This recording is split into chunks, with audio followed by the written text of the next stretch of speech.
palm sweaty, heart racing, stomach in knots. You can't cry for help. Not only is your throat too tight to breathe, but it'd be so embarrassing.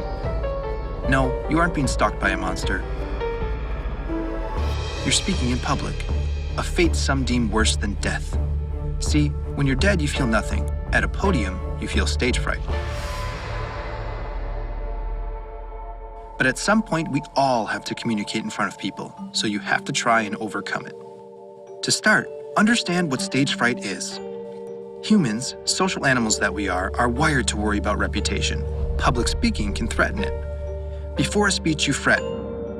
What if people think I'm awful, that I'm an idiot? That fear of being seen as an awful idiot is a threat reaction from a primitive part of your brain that's very hard to control. It's the fight or flight response, a self-protective process seen in a range of animals, most of which don't give speeches. But we have a wise partner in the study of freaking out. Charles Darwin tested fight or flight at the London Zoo's snake exhibit. He wrote in his diary, "My will and reason were powerless against the imagination of a danger which had never been experienced." He concluded that his response was an ancient reaction unaffected by the nuances of modern civilization. So to your conscious modern mind, it's a speech.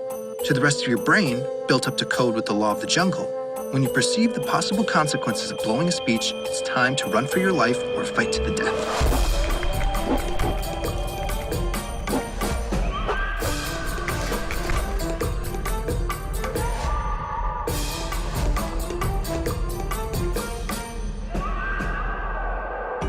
Your hypothalamus, common to all vertebrates, triggers your pituitary gland to secrete the hormone ACTH, making your adrenal glands shoot adrenaline into your blood.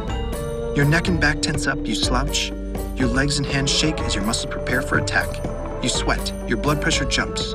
Your digestion shuts down to maximize the delivery of nutrients and oxygen to muscles and vital organs. So you get dry mouth, butterflies. Your pupils dilate. It's hard to read anything up close, like your notes. But long range is easy. That's how stage fright works. How do we fight it? First, perspective. This isn't all in your head. It's a natural, hormonal, full-body reaction by an autonomic nervous system on autopilot. And genetics play a huge role in social anxiety. John Lennon played live thousands of times. Each time he vomited beforehand. Some people are just wired to feel more scared performing in public. Since stage fright is natural and inevitable, focus on what you can control. Practice. A lot, starting long before in an environment similar to the real performance. Practicing any task increases your familiarity and reduces anxiety, so when it's time to speak in public, you're confident in yourself and the task at hand. Steve Jobs rehearsed his epic speeches for hundreds of hours, starting weeks in advance. If you know what you're saying, you'll feed off the crowd's energy instead of letting your hypothalamus convince your body it's about to be lunch for a pack of predators. But hey, the vertebrate hypothalamus has had millions of years more practice than you. Just before you go on stage, it's time to fight dirty and trick your brain. Stretch your arms up and breathe deeply.